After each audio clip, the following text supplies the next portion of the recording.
Hello and welcome to another episode of Tori, Gladiators, the show where we discuss and debate literature in all of its forms. If it's written work, it's game. Let's meet the panel. Hi, I'm Larry. I'm Charlie. I'm Tori. And I'm Josh. And Charlie, welcome back to the panel. Thank you very much, everyone. Thanks for having me. It's been a few weeks. Last time you were here was for Strange Meeting. Yeah, it was a strange meeting. With that was when we were at Ari's place. Oh yes, good times, good food. It's great that you're back here, though. Thank you for having me. Because this is, we consider you a member of our home. Oh my God! Really, thank you so much. Really, thank you. And you're all a member of me, our home as well. Even Tori's a member of our home. Yes, and Larry. All part of the same bound family, whether we want to be or not. Alrighty then. We're going to be going over another Zbigniew Herbert work. It means so much to me, thank you. I really, very touching. Last year we went over Zbigniew Herbert's Guinea Pig or On the Power of Reason, which was an essay of his. Yes. Now we're going over a poem of his, which is the area that he's known more for. And the poem that we're going to be discussing is Warsaw Cemetery. And Charlie, the discussions, Herbert? My voice is cracking. I think I finally hit puberty, so I just turned 28, so please bear with me. Oh, I will be turning 28. I thought you'd be hitting puberty at 56. Well, you know what? He's right. God forbid I live that long. Already. I have the discussion starter. Hoo-ha. Hoo-ha. Remember the vocal thing that I did beforehand. Yeah. You hoo-ha me sometimes. Is this an actual cemetery, or is this hell that we're describing? Is this an act? I mean, now, I thought of this earlier. It depends on how you look at it. I saw it very culturally because... You know, I actually wrote that and I crossed it out. Poland has always been a victim of invasions which resulted in the murders and deaths of plenty of their innocent citizens, that all they were really doing is living a life. So the line that really hit me was... This fly is killing me.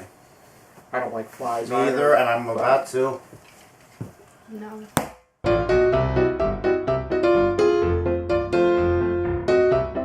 But yeah, the line that hit me was from 10 to 12, where before the invasion of the living, the dead descend deeper, farther down, which it almost denotes that it's become habit, that with the invasion taking place and the Poles that are going to be killed and disposed of as a result, because whether it be you had the Germans, but you even had, they were constantly target to Russian invasion, because Russia always felt that Poland was theirs. The fact that once this invasion takes place, the people that are dead, they're, okay, let's make room for the next round of people that need to be buried. Which is basically, in a sense, a cemetery. And it's sad, it's raw, and I think that Herbert is touching upon this. I mean, when I hear lime is just, it's blah. You don't want a house.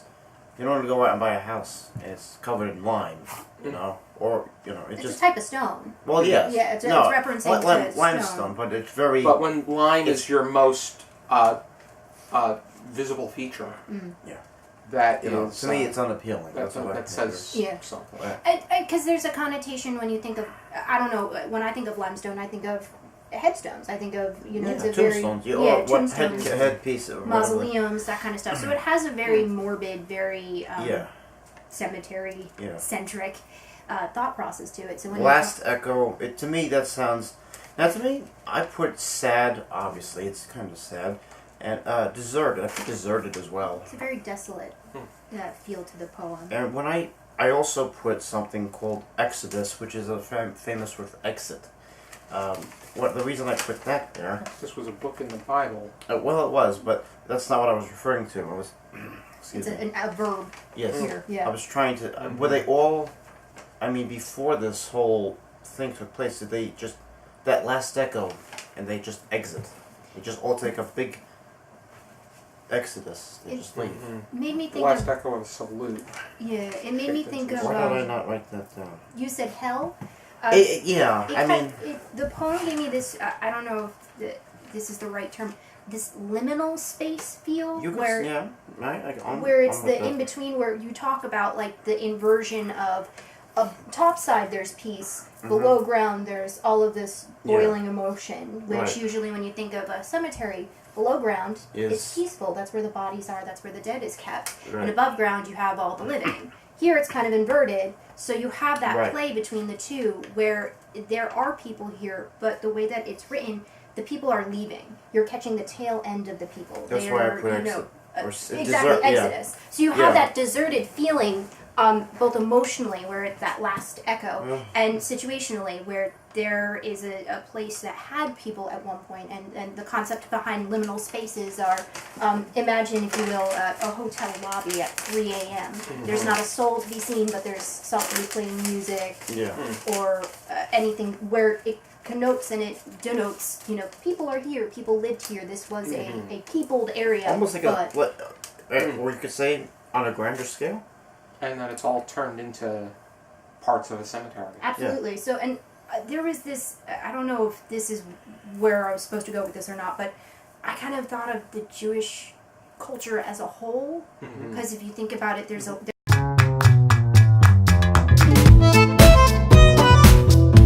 some of the last things that you would... Oh, God, I have to remember what I said. Listen, I put what I say out in the universe. It's the universe's job. Okay, then let's start a new point. I like universes. I remember I was just saying that it made me think of, like, from a cultural standpoint, the Jewish culture, the religious and culture aspect of it, of being, buried. Yeah, absolutely. And that's all don't forget, you have the World War II reflections as well, which is probably the most... that would be the most common connection.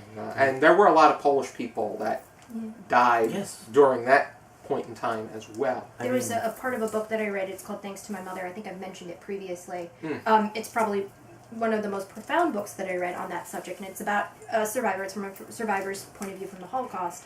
And one of the parts she talks about is how they were just, all of the women, when they were separated in the camp, at one point gets jammed in this underground dugout hole at one point, and it's underneath somebody's bathroom. It's underneath the facilities, so there's a leaky pipe that they get shoved through where they're able to squirrel away some of the kids at one point. So that's kind of what made me think of as the drip by drip underground sort of thing. The Polish people did do a lot of their media activities underground during the war as well. Czesław Miłosz, who we went over, A Poor Christian Looks in the Ghetto, back in season 4. Was I on that? Yes, you were. I was. That one was very fascinating, to the point that every time I see it, I always get something different out of it, and I always see it in a different way. But Miłosz would. He was engaged in underground journalism back in the day. Underground has a political spin on it too, so. Because that's basically where you would mostly be safe. What happens? I mean, go back, go to the 50s. Well, yeah, if you go to the we fast forward to the 1950s and early 60s. Well, what were you all doing? Nuclear. Oh, so we before that too, during the bombing. Well, yes, of course. Yeah, yes. But there was the fallout shelters, all built, a lot like hospitals, schools. My voice is a little off. Please forgive me. You had most buildings, if offices and whatnot, and even people, civilians, they would make their own fallout shelters, and they would, just because they were afraid of nuclear attacks and all that nonsense. And I mean, really, it's underground not good. Has the connotation of safety to it. In that, it's this weird duality. You think of death and finality, but then you also think of safety because of all of the war-related bunkers that we have had to create in our past. But then you miss the trees, the sunshine, and and the fresh air. I mean, come on. I mean, we're not going to breathe through straws. It's better that that underground lifestyle is better than no lifestyle, though. Yeah, exactly. So it's amazing what some people do to survive, and by all means, if we, if I had to live underground, All right. So, and then leaving it to the calm and the peace that is mentioned above ground. Everybody's below ground, so it's that hush, that stillness. Right. So. Very good. Do we have any final thoughts? Very, very provoking, thought-provoking. Yes. If you haven't read it, please read it. It's only a few lines, about a page. It's just a page. Yeah. And yeah, It was thought-provoking. I thought it was It makes very. you It was yeah. challenging too. It makes you think. You got to read it like poetry. I said this before, and I think other people have too.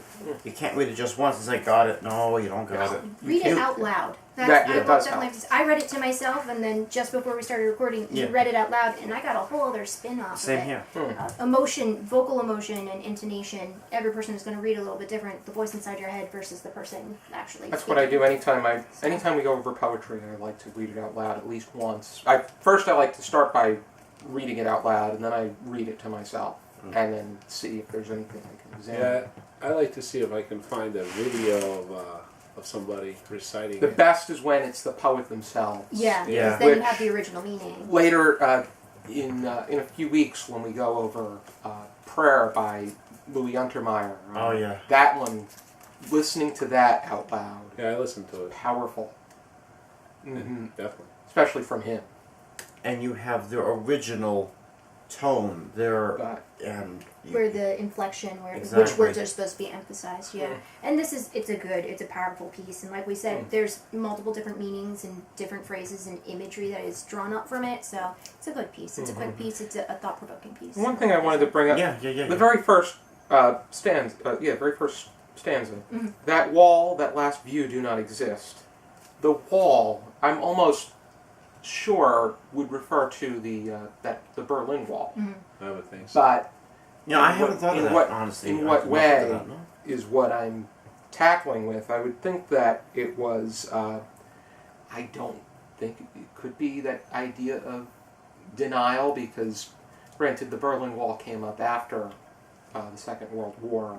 I'm not sure when it doesn't make note to when this poem was written. The wall could also delineate the us versus them, the antagonistic force versus Actually, I'm sorry. whoever is being. It was written by 1956 Okay. because it's sorted out by. I like how publishers do that. Some publishers they do that. They're very But, and good. he did leave too, right? I was reading some of his biography. He didn't stay in Poland the whole time throughout the communist No.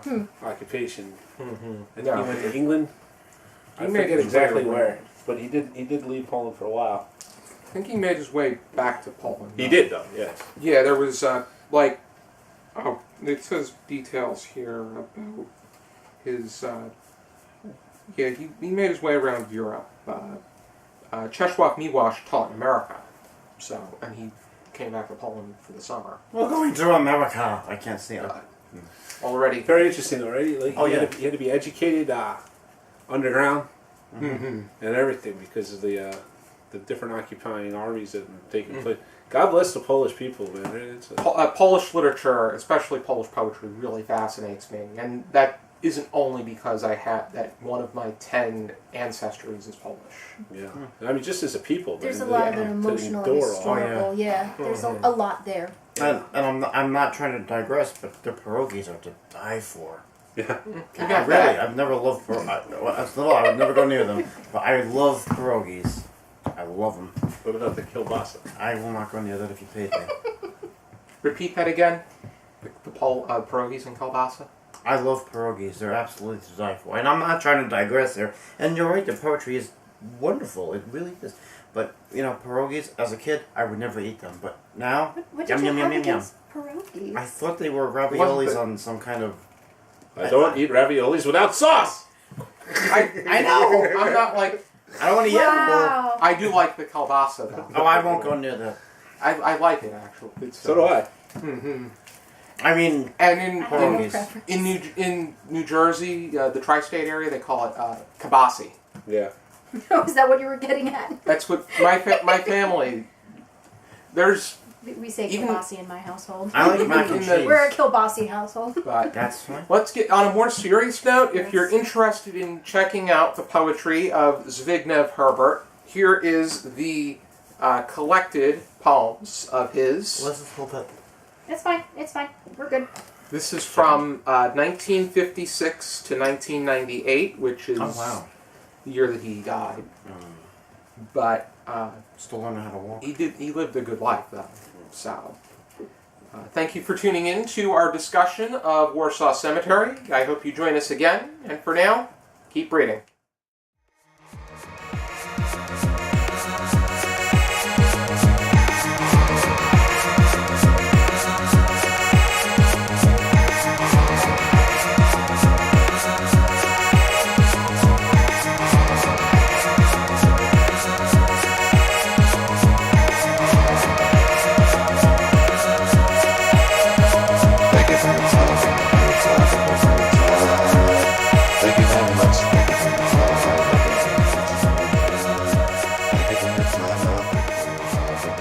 After that, I lived it.